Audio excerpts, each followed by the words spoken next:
All right, so today is January 3rd, and January 3rd is National Chocolate Covered Cherry Day.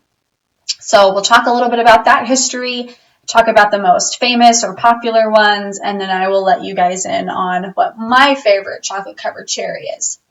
Now, I'm not really going to differentiate between literally a cherry covered in chocolate or what we know as typically a cherry cordial. So these are the cherries that are covered in chocolate, but also have a sugar syrup or alcohol added into them. So we're just going to blend all of those together, the regular and the sugar syrupy, alcohol syrupy ones.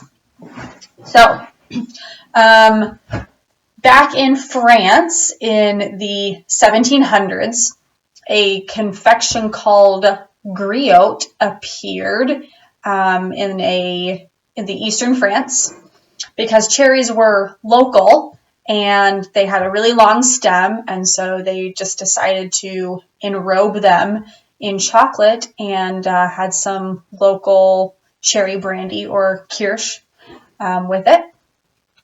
So that's kind of how they started. And then there's three basic ways that a chocolate covered cherry is made. There's in a shell mold, enrobed, or a solid filling. And I'll read these descriptions to you. So in a shell mold, liquid chocolate is poured into a mold to form a shell. So shell. The shell is filled with a cordial or sugar syrup and a cherry. And before the shell hardens completely, there's like a little button at the top that gets sealed up with a little bit more chocolate. If you've ever had a Lindor chocolate, the delicious white chocolate's my favorite, but they're just a little ball. You can see that there's almost like a little button on one side of them, and that must be how they get the delicious creamy nougaty stuff inside and then cover it up real quick. Okay, so that was in a shell mold. Enrobed, when they do this, the centers of the chocolates are run under a poured liquid chocolate to cover, and alternatively, cherries can be dipped by the stem into liquid or melted chocolate, which is probably what most of us would be doing at home if we were making chocolate covered cherries.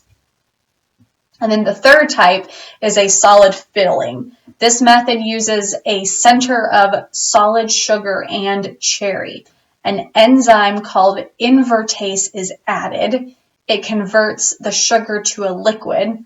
And this is the way that mass-produced chocolate-covered cherries are typically produced today.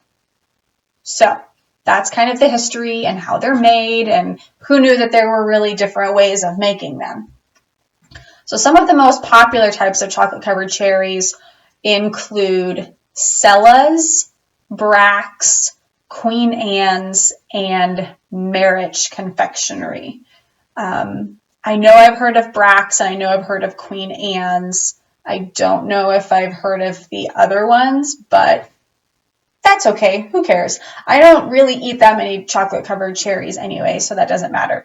But on that note, the ones that I enjoy the most, and it's been probably 5 years since I've had these, but when I went to Prosser, Washington for an interview to potentially work at the hospital there, I was given a gift of Chucker cherries. Chucker like the bird,